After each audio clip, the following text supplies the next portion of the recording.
This is Unsung with GameLeap, and the League of Legends patch 13.18 preview has just dropped. There are a lot of really cool buffs and a lot of really cool nerfs that are present in this patch, including nerfs to everybody's favorite item, Spear of SHOJIN. This item is completely overpowered on 13.17, so hopefully it's going to be sent right back to the dumpster where it belongs. Make sure that you stay watching till the end so we can cover these changes together and then speculate on what they're going to be. Before we begin the breakdown of this patch, go ahead and check out the GameLeap.com website by clicking on the description box below. There are hundreds of professional guides from coaches such as myself at your disposal. If you want to climb division after division, go to the site right now and sign up. Now, first and foremost on this list, we have buffs to Irelia. Irelia is a champion that has kind of fallen off in solo queue. Irelia doesn't really have a place in the mid lane. She is simply really hard to pilot and not really viable in the top lane due to how many bruisers infest that area. So buffs to Irelia are more than likely going to result in some damage changes either to her passive, to her ultimate, or to her Q. Maybe Irelia could receive a little bit of cooldown reduction on the E, but most likely Irelia will receive some sort of damage buff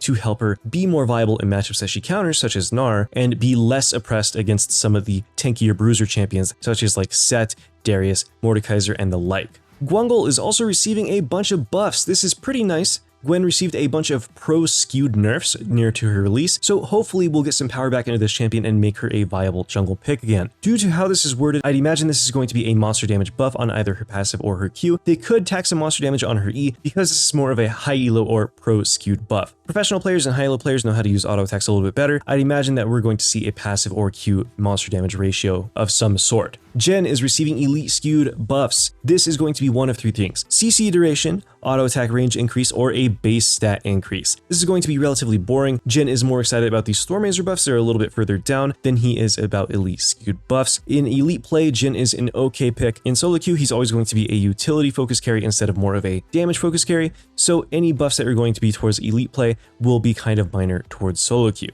Kennen is receiving buffs. This champion is a ghost in solo queue. I cannot remember the last time that I've seen a Kennen in my games personally, and I'd imagine that it's about the same case for you. Kennen is a champion that has a whole bunch of damage, but Hullbreaker keeps him down. I'd imagine that we'd see some sort of attack speed or resistance buff on his E, or maybe even a straight damage buff to his W or his ultimate. Kennen is a champion that's known for his highlights. This champion is exceptionally strong when you have the proper flank. This is also a fantastic counter pick for a lot of the bruisers that are currently being played, as long as they don't build Hullbreaker, because Hullbreaker does dismantle Kennen in the side lane. Senna is receiving crit focus buffs. This is great news. This allows us to actually play crit Senna instead of having to play some sort of lethality or tank build. Senna as a champion has had a tumultuous balance history. She is very hard to pin down in the correct way. A crit focus buff makes me think that this isn't going to be a buff to Senna AD carry, but instead Senna support on a lower economy. There are going to be significant changes to the mythic system as well in preseason, so due to this, I'd imagine that these buffs won't be super crazy. Maybe we'll get something such as like increased soul generation on critical strike. Maybe we'll receive a little bit more lifesteal on critical strike. Probably nothing too super crazy. Thresh is also receiving buffs. Thresh as a champion is very squishy in the early game. I would imagine he would receive some sort of armor or MR buff, maybe a growth buff as well, since Thresh actually does not get armor or MR, he only gains it from his passive. There is a pretty strong case for actually giving him some buffs to his passive if Riot wants to go that route, or to just straight up give him base stats so he's able to contest people as the ranged champion that he is. Thresh being considered a ranged champion has less value from things like Aftershock and Glacial Augment than the melee champions that like to take it as well, since it's harder for Thresh to apply certain runes due to the range damage nerfs that they have applied to them. Now that we talked about the buffs, let's go ahead and go over nerfs.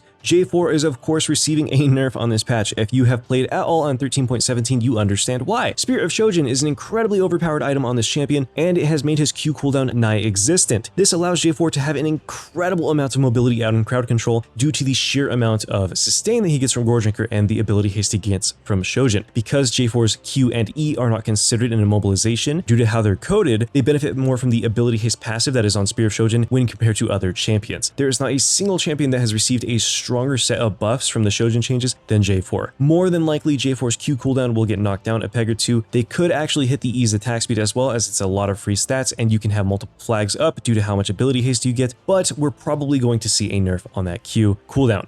Red Kayn is actually receiving a nerf, and once again, this is a huge beneficiary with these SHOJIN changes. When Riot says they're going to nerf Red Kayn, it is one of two things usually. They nerf his passive for the amount of sustain, or they nerf the Q's damage while he's transformed into Slayer. The reason why Riot doesn't really like to touch Kane's ultimate is because it's kind of hard to use in solo queue. People will kill your host all the time and you won't get as much healing from them. Red Kane also doesn't do a super huge amount of damage with his ultimate. It's mostly DPS from the queue that is sending him over the edge right now. So I would imagine that we're seeing a sustained nerf in order to make up for the fact that he builds Gore Drinker, or some sort of nerf to his Q's cooldown to reduce the sheer amount of DPS that he has and force him to actually build armor penetration earlier instead of later. Rel is receiving a nerf, and it is quite obvious as to why. This champion since her inception has been at the highest win rate of all engaged supports. Rel actually received a whole slew of changes to help her be more accessible because she was just so clunky and unfun to play while having the highest win rate. Rel jungle was incredibly strong when the Rel rework actually came out, and it's been nerfed down to irrelevancy, and now we're starting to see a little bit of nerfs for Rel support. If you've played against this champion, she is very tanky early game, she scales really well, she has a lot of uptime on her W, her damage is high, she's able to break shields. There's not really a weakness to Rel aside from her being able to be cancelled out of her W. So due to this, we'll probably see some sort of base stat reduction. They'll probably hit her tank stats over anything to make her a little bit more killable in lane. It is very common for Rel to miss her engage and then just walk away, especially in lower elos where people don't have great focus, which will hopefully rein her in and make her not so oppressive when she's able to consistently go for engage and consistently hex flash at you from bushes. Tryndamere is receiving a nerf, and it's very obvious as to why. This champion got a 50 range buff and then a slight base AD nerf.